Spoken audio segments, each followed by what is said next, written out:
how to copy, cut, and paste text on MS Word mobile application. Hi everyone, welcome back to Wake&Tech. If you want to edit your documents on MS Word, and if you'd like to learn how to easily copy, cut, and paste text, then here is how you do it. First of all, launch open the MS Word application on your mobile device and log in.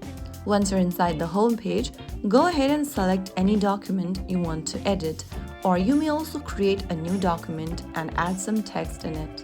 I'm just gonna open up one of my documents over here. Once you're inside your document, press and hold your finger on a word you want to copy or cut. After you press and hold on it, you'll see this kind of a line. Select the text by dragging the little line, and then once you do that, click on Edit.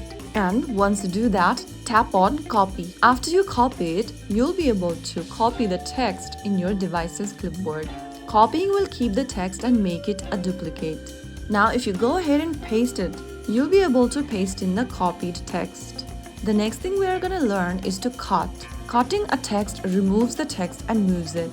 To cut a text, go ahead and find the word or the sentence you want to cut and highlight it. Now click on the Cut button and the text will be removed.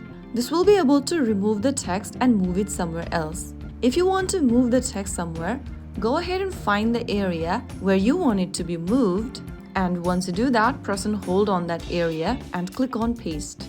Now as you see that, your copied or cut text will now appear in the selected area. If you want to move a paragraph on top, simply go ahead and select the whole paragraph and then tap on Cut. Now once you've done that, move on to the next area and paste it. Now you have successfully moved a paragraph on the top with the help of the Cut and Paste option. So that's it. Now you know how to copy, cut, and paste text in MS Word mobile app like a pro. If you found the video helpful, don't forget to like, share, and subscribe to our channel. I will see you again in the next video. Stay tuned. Till then.